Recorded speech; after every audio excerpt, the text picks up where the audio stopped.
And Henderson, Australia Day is not usually a day on which the Prime Minister is ridiculed. Can you shed any light on his thinking? Well, I'm a Republican, so when I heard it, I thought there was a mistake and that maybe the Duke of Edinburgh, who was called the Duke of Cambridge in one of the major dailies today, was just there as the sort of person who was, had to be on the top of the list. So I was shocked in the sense that I couldn't believe it's true. But when you go back and you look at the result of the referendum on Australia becoming a republic, a majority of Australians voted to keep the Queen, who is a British monarch, as our head of state. So what we've got in this country, I think, out of this is a terrible confusion among the ordinary, even the media, as to what exactly we're doing here. Now, when the Knights and Dames thing was announced last year, most of the media were aghast that we would ever have a throwback notion of titular award where it was a Dame and a Knight. Yesterday, we're all arguing that the Dame and the Knight should be Australian. But why should an Australian be a Dame or a Knight? So, to my mind, this has thrown open the whole question of whether we remain with a foreign head of state, which I believe we have, not just a monarch, a foreign head of state. And if her consort, who is our head of state's husband, gets an award from Australia, even though he's got too many titles probably already, I don't think there's a problem from a Prime Minister who is an avowed monarchist. So what are we dealing with here? We're dealing with schizophrenia down under. I don't think there's any confusion at all. I think there was unique unity in response yesterday to the Prime Minister's announcement of Prince Philip, and the previous announcement 10 months earlier where he said Dames and Knights are coming back. There was near unanimity on that occasion. That's actually what Corey Bernardi said today, wasn't it? He's found that Tony Abbott's found a way to unite all Australians. Yeah. A few people made that point. Right. Yeah, and there's absolute clarity. There's no division of opinion.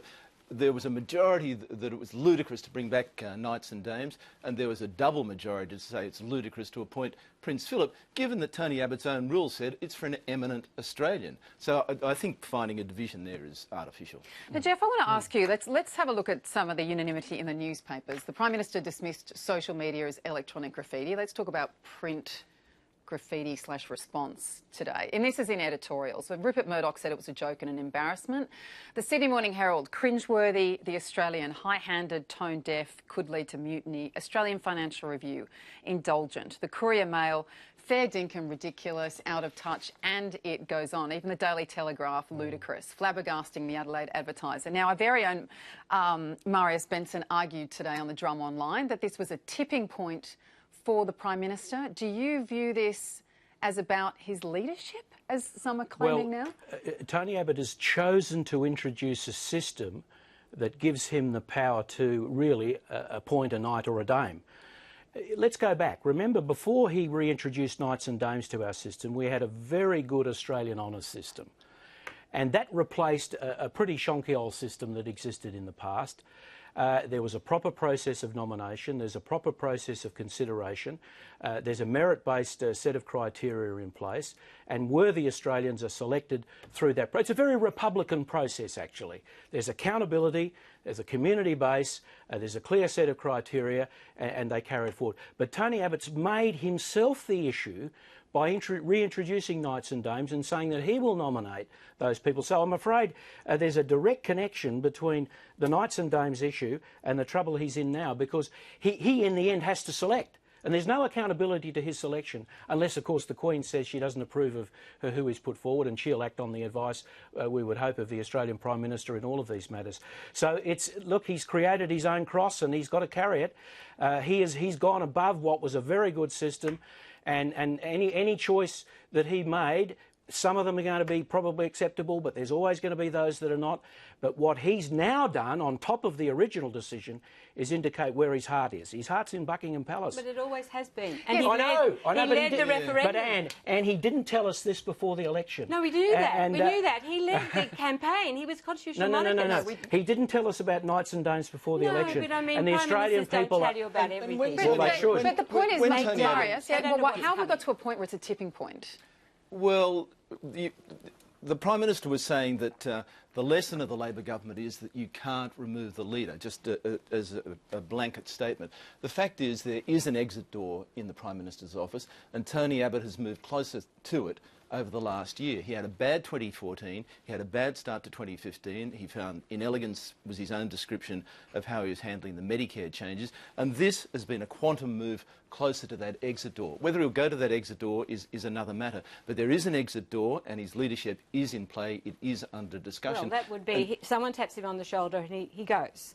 And other than that, to remove a leader is a very bad thing, as your colleague. But Anne Henderson, you'd be aware, like, how many people are talking about this. Yeah, they're talking, but we don't know what's being talked about by a lot of migrant groups. I mean, the whole thing that, I mean, I was so sure that the Republican referendum was a shoo-in one sense. But I don't live with people who think quite differently from me, who may even come from countries where monarchy is their saviour against republicanism.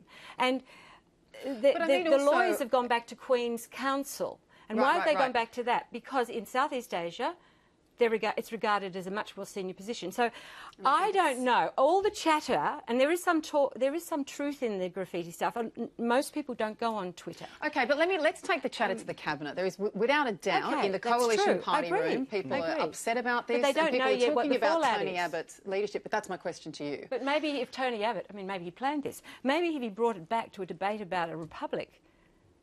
I mean, that's his territory. Should maybe move on. But he might. Can I just put a bit of perspective on this issue from a political analyst point of view, not a chair of the Australian Republican movement? Look at the two people in Australia who are the most sophisticated defenders of our constitutional monarchy. On the right of politics, John Howard. On the left of politics, Michael Kirby. And both of them are totally opposed to knights and dames. They're pretty shrewd political operators. They're pretty shrewd political operators. This is a huge mistake by Tony Abbott, even from the point of view of those who believe in the constitutional monarchy. But what he's now doing is reminding us of why we need a republic, to have the Australian processes and Australian accountability. We're not going to determine who our next head of state is. It's determined in Britain by their laws and their hereditary processes. So he's reminded us now of why we need a republic. The debate has certainly been reignited. The debate's going to go back, and let's hope it goes forward. But I suspect it will get stuck where it always gets stuck.